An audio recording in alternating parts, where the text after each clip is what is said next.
একেই বোধহয় বলে বিলম্বিত বোধোদয়। গার্ডেন রিচে বেআইনি বাড়ি ভেঙে 12 জনের মর্মান্তিক মৃত্যুর পর অবশেষে ঘুম ভাঙছে কলকাতা পুরসভার।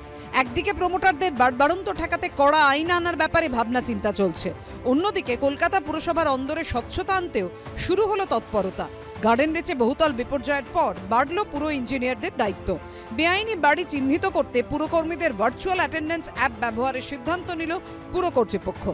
শনিবার এই অ্যাপ ব্যবহারের জন্য হাতে কলমে প্রশিক্ষণ নিলেন কলকাতা পুরসভার 93 জন সাব অ্যাসিস্ট্যান্ট ইঞ্জিনিয়ার ও 13 জন প্রযুক্তিবিদ।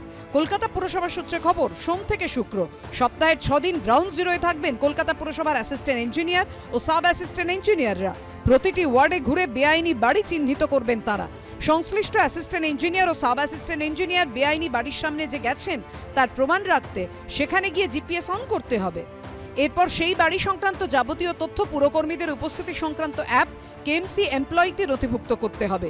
এই অ্যাপ ব্যবহারের অ্যাক্সেস পুরকর্মী ছাড়াও থাকবে কলকাতা পুলিশের কাছে। অ্যাসিস্ট্যান্ট ইঞ্জিনিয়ার বা সাব অ্যাসিস্ট্যান্ট ইঞ্জিনিয়ারকে সেই বাড়ি মনিটর করতে হবে। নির্দেশ মতো সংশ্লিষ্ট বাড়িটি যদি ভাঙা না হয় তখন একদিকে যেমন সেই প্রমোটার ও নির্মাণ সংস্থার বিরুদ্ধে এফআইআর করতে পারবেন অ্যাসিস্ট্যান্ট ইঞ্জিনিয়ার ও সাব অ্যাসিস্ট্যান্ট ইঞ্জিনিয়ার, অন্যদিকে তেমনই এক্সিকিউটিভ ইঞ্জিনিয়ারকে বিষয়টি জানাবেন তারা।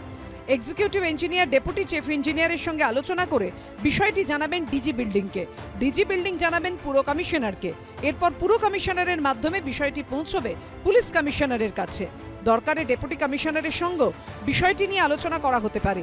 এরপরই প্রমোটার নিজে বেআইনি বাড়ি না ভাঙলে সেই বাড়িটি ভেঙে ফেলবে কলকাতা পুরসভা। দুর্ভাগ্যজনকভাবে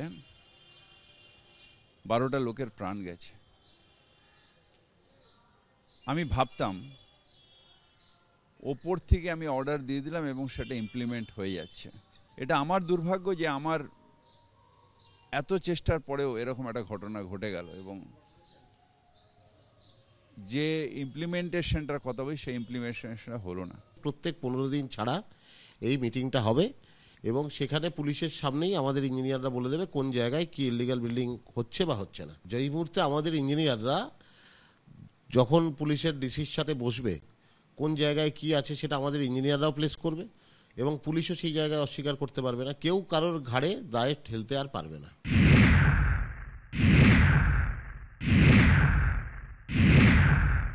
অ্যাপ এই সমস্যার সমাধান নয়। অ্যাপে আমরা যেটা ধরুন আমরা রিটিন দিতাম সেটা আমরা ওই অ্যাপের মাধ্যমে দিলাম।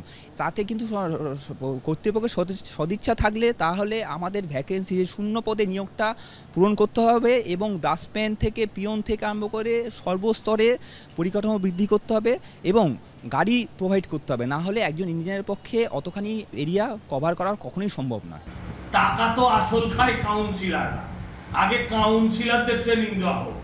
এই সমস্ত ফালতু লোক দেখানো আইওয়াস এই নির্বাচনের আগে বলে এগুলো করা হচ্ছে। যে সিদ্ধান্ত নিয়েছেন সিদ্ধান্ত ভালো, কিন্তু সেই সিদ্ধান্ত এক্সিকিউট কি করে হবে সেটা তো আগে বলো। 1 এপ্রিল থেকে এইভাবেই ওয়ার্ডে ওয়ার্ডে ঘুরে বেআইনি বাড়ি চিহ্নিত করার কাজ শুরু হবে। অনির্বাণ বিশ্বাস ও অর্ণব মুখোপাধ্যায়ের রিপোর্ট, এবিপি আনন্দ।